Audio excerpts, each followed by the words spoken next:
도반을 만나라. 자신보다 훌륭하거나 비슷한 사람을 만나지 못했다면 차라리 홀로 가라. 어리석은 자와 함께하지 말라.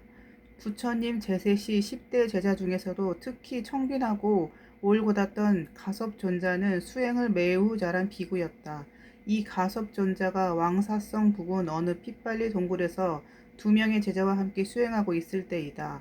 A 제자는 스승을 존경하여 성실하게 수행했고 B 제자는 게으른 데다 진리에 대한 믿음도 없었다. B 제자는 늘 잔꾀를 부리며 요령을 피웠다. A 제자가 스승의 세숫물과 양침물을 준비해 놓으면서 B 제자는 자신이 준비한 것처럼 생색내었다.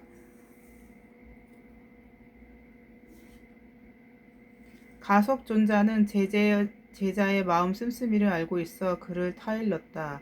그러던 어느 날 B 제자가 어느 신도 집에 가서 가섭존자가 병들었다며 여러 가지 음식을 준비해 달라고 했다.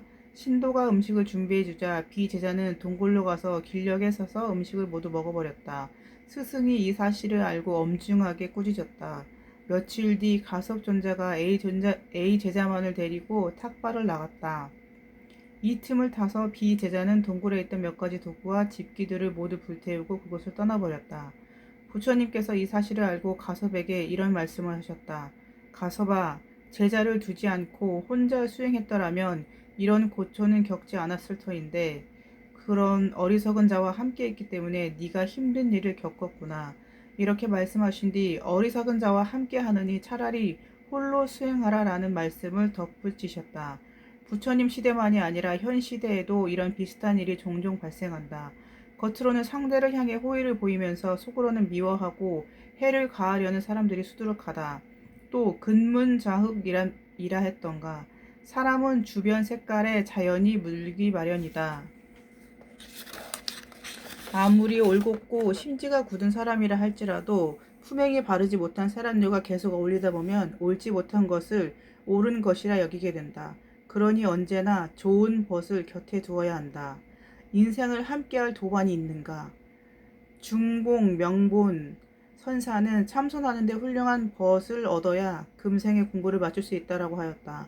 부처님도 그러셨다. 자바 함경에 이런 내용이 있다.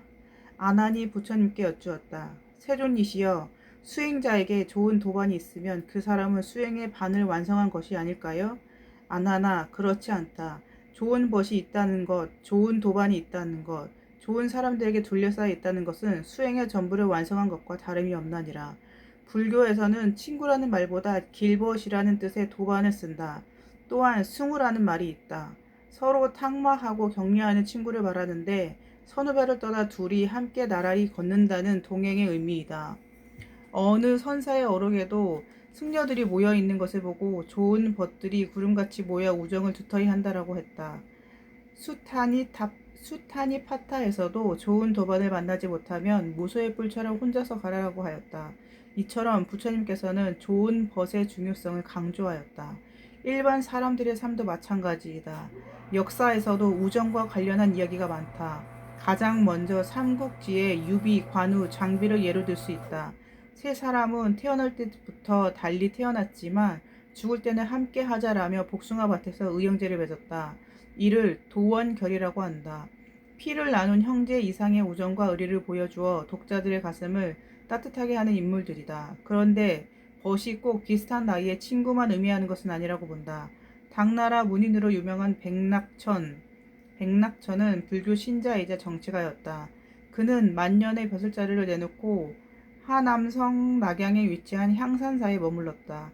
향산사는 중국의 3대 석굴 중 하나인 용문석굴 앞에 위치한다. 그는 자신의 모든 재산을 모아 향상사를 중수한 뒤 불광여만 선사가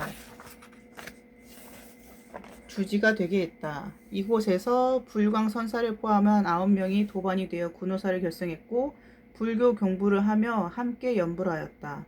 백낙천이 죽으면서 자식들에게 유언을 남기기를 나는 불광선사 옆에 묻어달라고 하였다.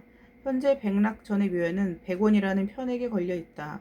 승속, 지위, 신분을 떠나 공부에 도움이 되는 것이라면 얼마든지 가까이 해도 된다고 생각한다. 당나라 때 함량삼의 거사의 이야기도 소개해보겠다. 거사는 두 아들을 모두 마조 선사에게 출가시켰다. 이후 황삼랑은 출가한 아들들이 사찰에서 잘 적응하는지 걱정되어 사찰로 찾아갔다. 두 아들을 만난 아버지가 아들 스님들에게 이렇게 말한다. 옛 사람이 말하기를 나를 낳은 이는 부모요 나를 완성해 준 이는 벗이라고 했습니다. 두 스님은 나의 자식이지만 출가자가 되었으니 나의 도반이 되어 이 늙은이를 잘 지도해 주십시오. 또 이런 우정도 있다. 바로 스승과 제자와의 인연으로 유명한 공자와 제자 아내의 이야기이다. 공자도 사랑하는 제자 아내가 죽었을 때 하늘이 나를 저버렸다며 가슴을 치며 대성통곡했다고 한다.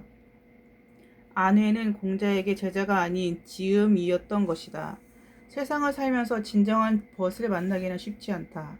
서로 가치관이 맞는 사람과 인연이 되기도 쉽지 않지만 그 인연을 꾸준히 이어가는 것 또한 쉽지 않다.